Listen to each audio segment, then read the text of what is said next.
Hi, good day. Hope you guys are doing well.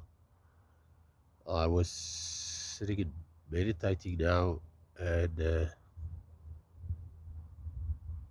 since yesterday I had this thought of talking about fear. And now, when I addressing fear as such, because it's a big factor playing in on the current situation worldwide. And now, when I was meditating, uh, it became so clear that I have to talk about this and just give my perspective on it and maybe how you could address it, and hopefully it can help somebody.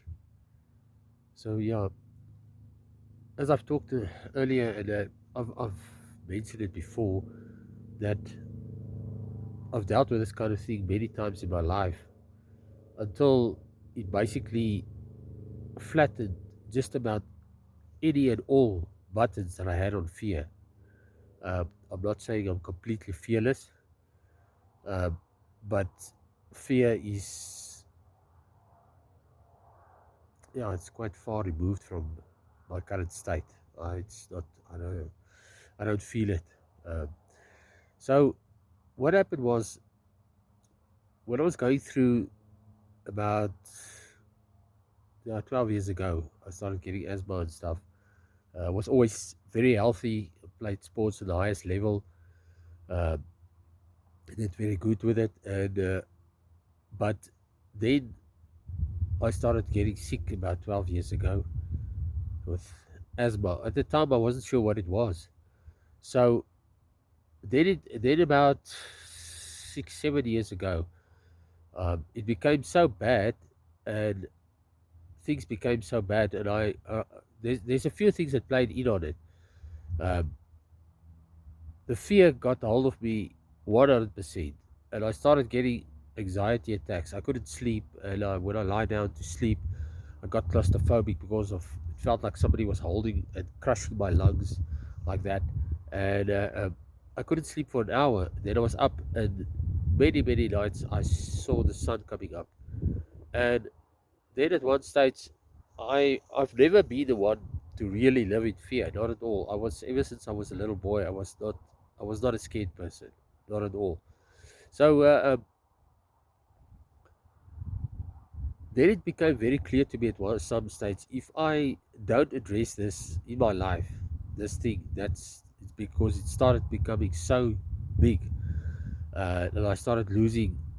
I sort of started losing the game, and I realized, if I don't do something about this, it's going to consume me, and I will lose.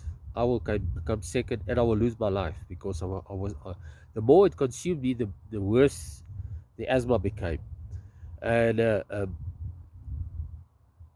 then the one day specifically, and I believe I definitely had some divine intervention, specifically one day with the breathing. I've spoken about this in a video before, but and I realized that I have to get on top of this. There was two things. One, there was the fear of lying down and just being so claustrophobic that, like, you feel I felt like I wanted to jump out of my own body. It was crazy. It was so overwhelming. And the other one was, at the time I was struggling hugely because of what I've gone through, losing many jobs and so on. Uh, because of Not because I'm useless or lazy or any other stupid reason. It was because of, a few years ago, they came up with this whole thing about retrenchment, where they retrench somebody if they feel they don't need them or can't pay them anymore. They give you a few, like a month or two or three salary, and there you go, and say, cheers, have a happy life, and there you go. Now, this has happened now sixth time. Now, um, all of that during that time, that was five times during the time. The other one I'll raise a little bit later. Um, it was I started. My family was suffering because of that. We lost so many things, and all in all, this all of this stuff started playing in on me in to such an extent that I felt I was losing the game, and I felt I was basically put in a position by the universe and say, now you have to face this. You've got no choice. Either you face it or you're gonna die. That is how I felt. That is the choices that I had. Either I'm gonna live facing it, or I'm gonna die and I will lose the battle. Okay, that's the choices I had. That's really how it was. And I said, screw that. I'm not ready to die. I'm not scared of dying because I understand what dying is all about. It's a transition. Like it's not like the end of everything, not at all. Um, but I felt I had so much more to give to the world, and I felt I had to conquer this fear because um, I wanted to give, and I love life. Despite of everything that I've gone through, I went through, I love life, and I wanted to be in a position to help people and give advice to people that's going through similar and worse and less, not whatever situation is, similar situations that I've gone through, and also facing their fears and how to overcome it. So I looked at it and I said, okay, now that I've decided to live, now I must find a way how to get myself into a state that I'm going to be better. I did something. I started running, and wasn't training for 5 months or something, and that's one of the biggest mistakes with asthma because it's a whole story. It's a whole. If you don't keep busy, your lymphatic system basically goes into um, stagnate. So you have to keep busy. And you have to stay active, and it helps you to uh, for your lymphatic system to work also better and stuff. So I had to start, and that's when I started running. And that day, I wasn't sure what was going to happen. I said to myself, right, today I'm going to live or I'm going to die. But I'm going to start running up here. It's 140 meters hill up in the yard where I was staying. And I'm going to start running. Um, and I don't give a shit what's going to happen. I'm going to start running now. And whatever happens, happens. If I drop dead, good. Then it's supposed to be like that. If I don't and I survive, then it's supposed to be like that. So I'm going to go. And I just started running. And I suffered because I could hardly walk 20 to 30 meters without really battling to breathe. And, well, needless to say, after about a week, I was about 50% better. Okay. So now I had to basically also focus on what was causing the problems. I started experimenting with taking away certain things that I was eating and adding certain things. And after about 2 years, I sort of found a diet that minimized my asthma considerably uh, because of and I realized how poisonous the food is that we are eating. And just by doing your homework, doing research. By the way, if you don't do research about what you eat, uh, about just about anything in this life now, especially now more than ever, um, you in danger. You're putting yourself in massive danger because after finding out all the stuff about food, what's in the food, and really researching it, it was scary. It was utterly scary. More than 80% of all the food that we eat, that we get into shops and so big shops and so on, you cannot. It's actually not suitable for human consumption.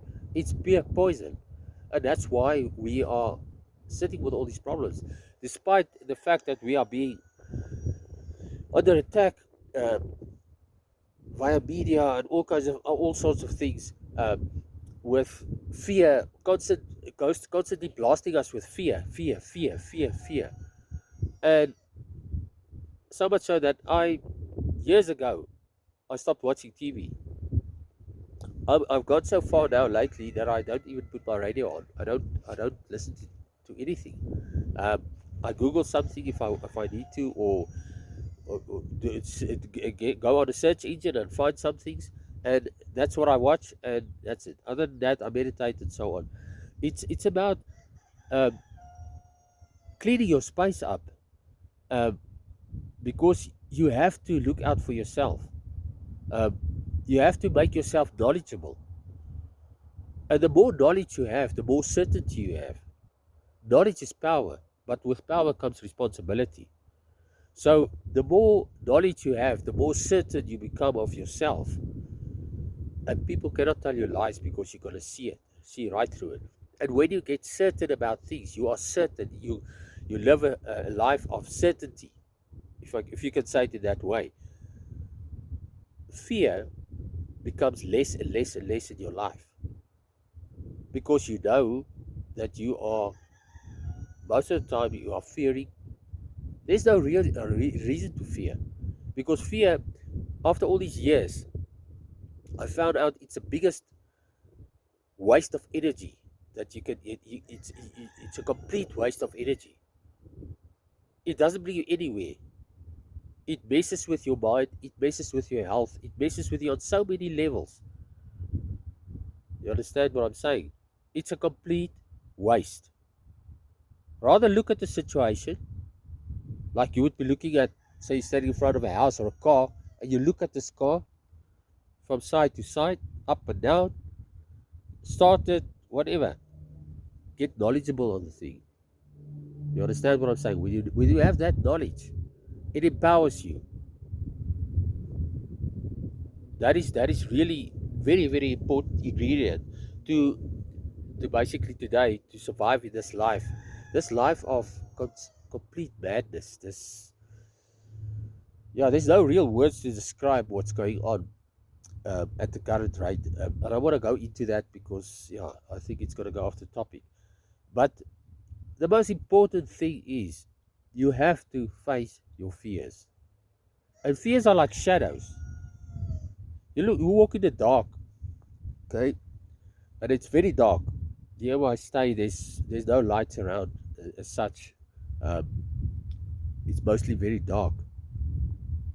So the shadows, you can't see the shadows. It's very dark. It looks ominous. There might be something lurking there. Say you walk in the bush. There might be lions. There might be this, might be that. But more often than not, you go into that shadow and you see there's absolutely nothing. And you wonder, why were you so scared? Fear works like shadows. It's the same as shadows. Once you go there, you will think to yourself, why was I ever so scared about this? You made it a mountain when it was just a little tiny, tiny, tiny little thing. You understand what I'm saying? Your mind can play tricks with you. And the thing with fear is also to take control of your thoughts. When when you catch yourself thinking fearful or whatever kind of things, uh, or what might happen, if buts and maybes, when you catch yourself starting to think that kind of things, stop yourself. And then you say, that's what I want. Never what you don't want. Always what you want to happen. Because you are the master of little, your life. You create what happens in your life. Whether you want to believe it or not, it really works that way. So, um, by by starting to sorry, by starting to take control of your thoughts, you take control of your life.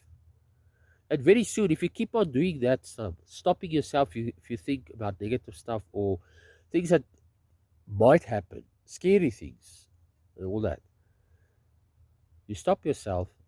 And even if you have to make a list of stuff that you want to happen, that you want, then you say, that's what I choose. And you always go back, that's what I choose. You stop that negativity or that stuff that you're thinking that's not pro survival.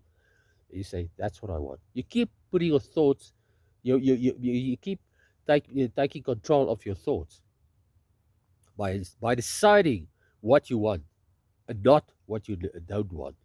You never say what you don't want because the universe gives to you what you put your attention to. So put your attention to the things that you want. Choose wisely. Choose your words wisely. Choose your thoughts wisely. Your action wisely. And that will help you a lot. And that's going to make a huge difference in living in fear or not. Because it's more often than not your thoughts that's like a runaway dog on a chain. But if you control it, it's a whole different ball game. Plus, with knowledge, you get certainty,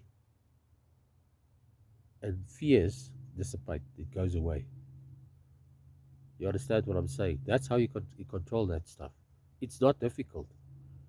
It's just a matter of effort. You understand? You choose how you live your life. Now that's in short. That's my message for today. I love you so much, and whatever I'm saying, it's coming from my heart to you, and I hope it could be of some help. Honestly, I do. Take charge of your life. Take charge of your thoughts. You program your thoughts, not somebody else, not some other entity, because you will always uh, come second if you let other entities or things control or program your mind.